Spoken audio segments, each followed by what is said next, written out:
The first thing I would say to any potential investor is don't look at Haiti as a traditional investment where you're looking at risk and return. It's not only about the numbers. It's not only about the returns. It's about the impact that you're having.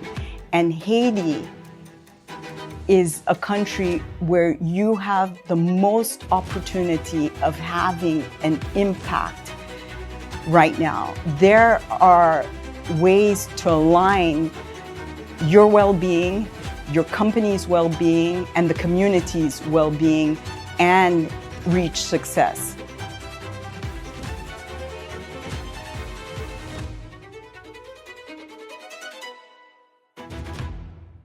Welcome to IFC Trendlines, where we explore how private investment is shaping growth, jobs, and opportunity across emerging markets. I'm Ivy Kuperberg, IFC Country Officer for Haiti and the Bahamas. Around the world, more than half of people living in extreme poverty are in countries affected by fragility, conflict, and violence. Keeping a business alive in these environments takes persistence, creativity, and long-term investment. Our guest today knows this reality firsthand. Tamara Guerin Barrau is the Chief Financial Officer and Vice President of Caribbean Bottling Company, one of Haiti's largest employers and most recognized businesses. For more than 50 years, CBC has produced bottled water and beverages while employing hundreds of Haitians and serving communities across the country. Over the past decade, Haiti has faced overlapping crises that have tested every institution in the country. Yet, CBC has continued operating, investing, and creating jobs. Tamara, welcome to Trendlines. Thank you. Thank you so much, Ivy. Thank you to the IFC team for giving me this opportunity to share a little bit about CBC. Thank you. Now, for people who might not know you or CBC, can you tell us a little bit about the company? Sure. So CBC, Caribbean Bottling Company, was founded in 1973. It was a family business at the time called Sada and Desbois S.A. And they were the representatives of the Culligan brand, which is a world-renowned water company.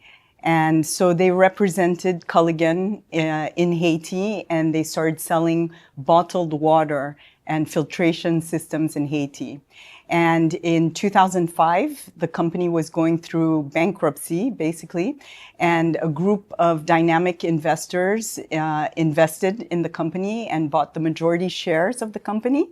And I joined the team in 2006 as CFO. We had several challenges at the time, and we ended up restructuring the company and adding different products to our portfolio of products. We have a wonderful team of 600 employees. We are ISO 9001 certified, and we're working on ISO 22 certification. So we're about 60% into that process. And so we are just a nice family team, I want to say. It's the CBC family, and we're very grateful for the opportunities that Haiti provides us. We have been operating in a difficult context, but we have this magical energy within this company, and it's a blessing to be working there, and I'm very grateful to be doing this at this moment. And it's amazing. I would say CBC is ubiquitous in Haiti. You can find it both at the larger grocery stores, you can also find it in the tiny kiosks, in the MSMEs. And so, it's so available that sometimes we forget all the hard work that goes on behind the scenes. Myself, I came to Haiti for the first time following the 2010 earthquake, which was a period of extreme upheaval. But from what you're saying, there's been multiple times where there's been uncertainty, difficulty, maybe limited knowledge about what the next weeks, months might bring. So how do you, as CFO, as one of the leaders of this company, really manage running this type of business in a period of uncertainty and fragility? Absolutely. We've had many challenges. I think the first big challenge was reversing the trend of the bankrupt company back when we entered the business. And so turning the company around with a limited capital base was definitely one of the big hurdles that we had to overcome from the get-go. Another very challenging period was during the earthquake. After the earthquake, we had sustained damages to our infrastructure and our equipment. Thankfully, we were up and running in less than 3 days, providing the market with water in very difficult circumstances. And during that time, the market was inundated with free water that was coming in from abroad. So we had to navigate around that. We had also employees that were grieving, that had lost family members. It was just a very, very challenging time that we had to overcome together as a company. And I would say the past 7 years have been quite challenging. Since 2018, Haiti has been experiencing negative GDP growth. So, in fact, a contraction of GDP. And with the rising insecurity, we've had a lot of challenges where we've had at times to stop operations because either we could not get fuel to the plant or we had interruptions in getting our raw material to the plant. We've had to have days where we had to stop production because there was upheaval or gang violence in our area or in areas leading to the plant. And we've found ways to become more resilient.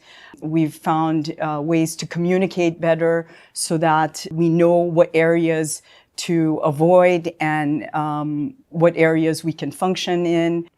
What was also interesting to me is, having lived in Haiti, CBC is often, the benchmark by which people decide whether the economy is functioning.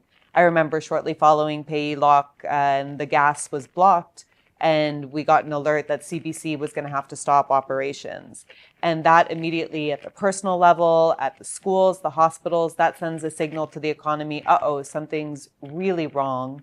And then 3 days later, when production restarted, everybody just had that collective, okay, we know if CBC is working, right? That's the first step that we need to make sure that everything starts producing again. Overall, the reason why we've been able to overcome all these challenges is that we've never lost our focus on our vision.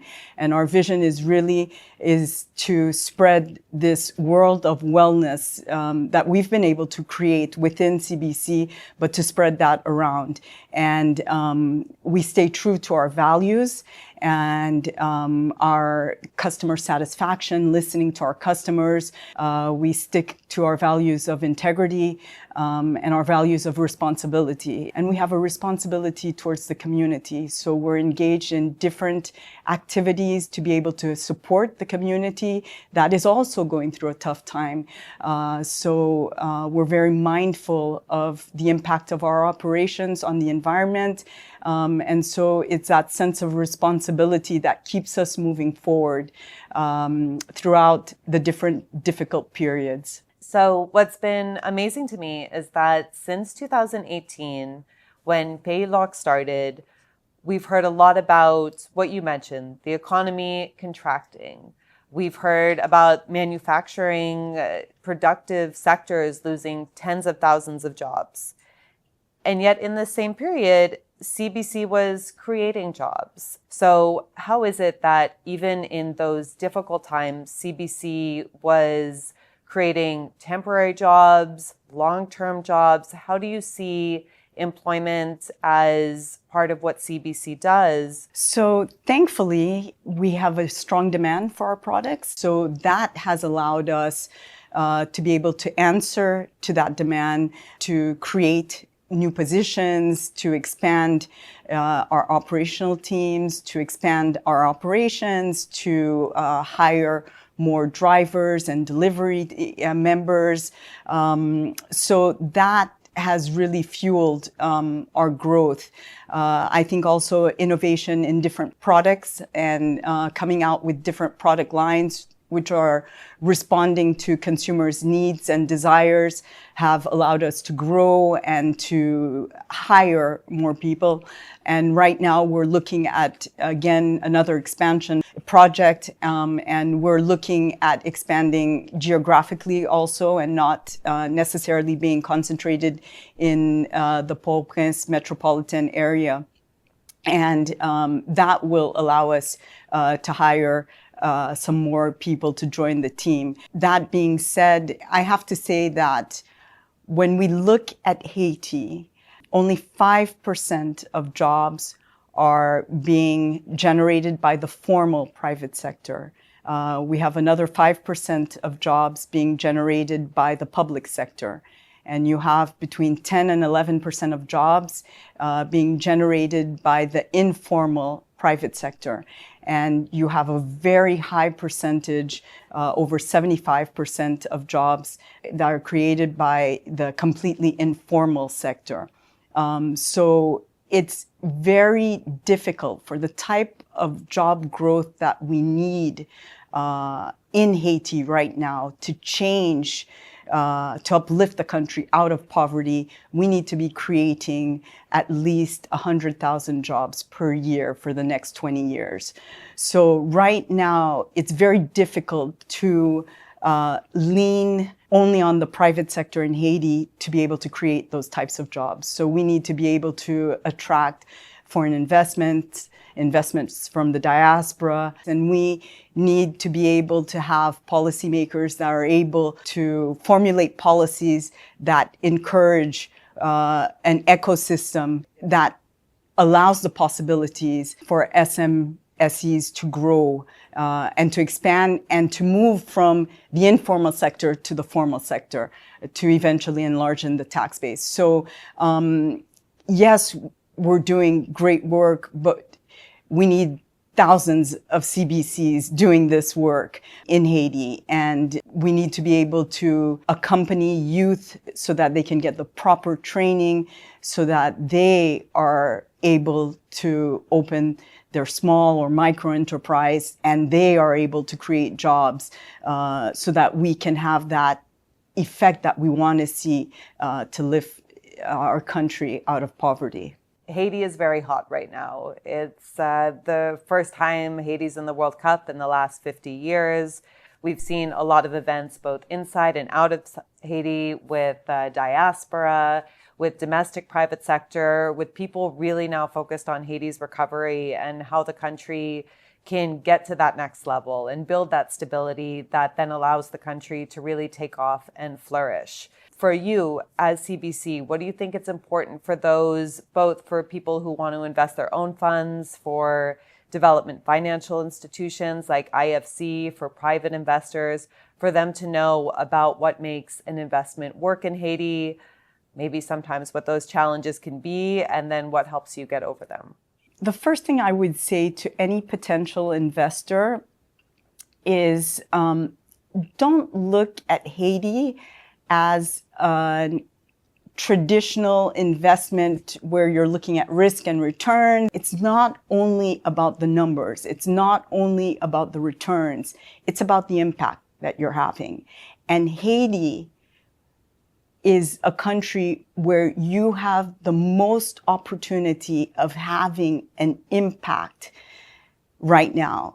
And for me, this is where the real opportunity lies.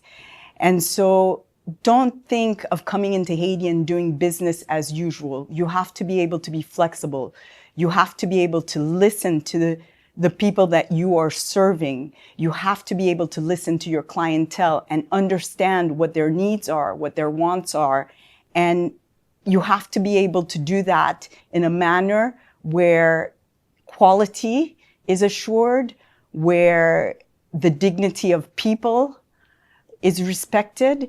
So you really have to come into Haiti knowing that you're coming into a complex environment, and there is also the opportunity of getting financial returns and financial gains. I'm not saying that you're coming to Haiti and just for the benefit of the community. There are ways to align your well-being, your company's well-being, and the community's well-being and reach success. People should have a shift from having a transactional engagement in Haiti to really coming in with a mindset of doing long-term work and long-term development in Haiti through their investments. They must do it with empathy.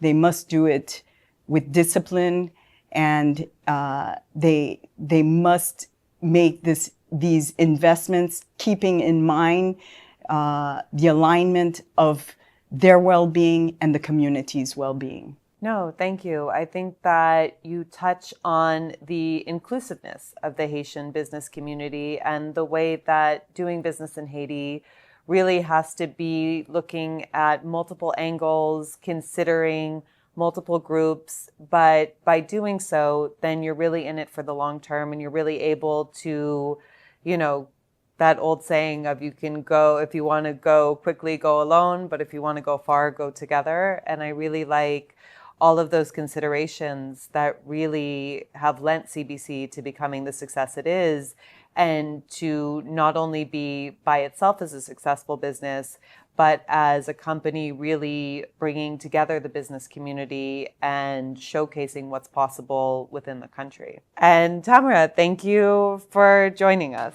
Thank you for listening to IFC Trendlines. If you enjoyed this episode, subscribe wherever you get your podcasts and sign up for the IFC Trendlines newsletter for more conversations on investments, jobs, and development. I'm Ivy Kuperberg. We'll see you next time.